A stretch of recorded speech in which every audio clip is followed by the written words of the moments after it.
வணக்கம் ராஜி. அதாவது இலங்கை தலைநகர் கொழும்பிலிருந்து ஸ்ரீலங்கன் ஏர்லைன்ஸ் பயணிகள் விமானம் சென்னை சர்வதேச விமான நிலையத்திற்கு வந்தது. அதில் வந்த பயணிகளை சென்னை விமான சுகாதாரத்துறை அதிகாரிகள் கண்காணித்து அவர்களில் யாருக்காவது காய்ச்சல் மற்றும் உடலில் கொப்பளங்கள் போன்றவைகள் மாற்றங்கள் இருக்கிறதா என்று ஆய்வு செய்து கொண்டு அனுப்பி கொண்டிருந்தனர். அப்போது அந்த விமானத்தில் வந்த திரிபுரா மாநிலத்தைச் சேர்ந்த சுமார் 35 வயது மதிக்கத்தக்க ஆண் பயணி ஒருவர் முகத்தில் கொப்பளங்களாக இருந்தன. இதை கண்டுபிடித்த சுகாதாரத்துறை அதிகாரிகள் அந்த பயணியை வெளியில் அனுப்பாமல் நிறுத்தி வைத்து அதோடு அவரை தனிமைப்படுத்தி விசாரித்தனர்.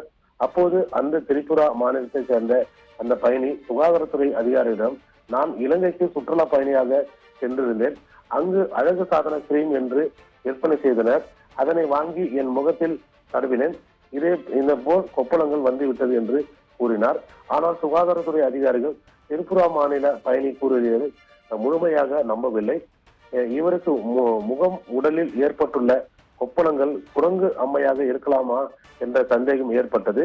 உடனடியாக தனி ஆம்புலன்ஸ் மூலம் சென்னை விமான நிலையத்திலிருந்து அந்த திரிபுரா மாநில ஆண் பயணியை சென்னை ராஜீவ்காந்தி அரசு பொது மருத்துவமனைக்கு அனுப்பி வைத்தனர்.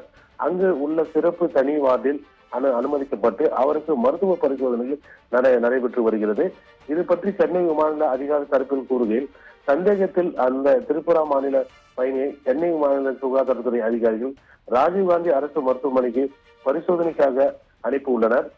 பரிசோதனை முடிவில் தான் அது பற்றிய முழு விவரம் தெரிய வரும். ஆனால் அவருக்கு குரங்கு அம்மை நோய்க்கான வாய்ப்பு மிகவும் குறைவு. அவர் கூறியது போல் அழகு சாதன கிரீம் என்று வாங்கி தடவியதில் ஏற்பட்ட கொப்பளங்களாக தான் இருக்கலாம் என வாய்ப்பு உள்ளது. எனவே பயணிகள் யாரும் அச்சப்பட வேண்டிய இல்லை என்றும் கூறுகின்றனர் ராஜி.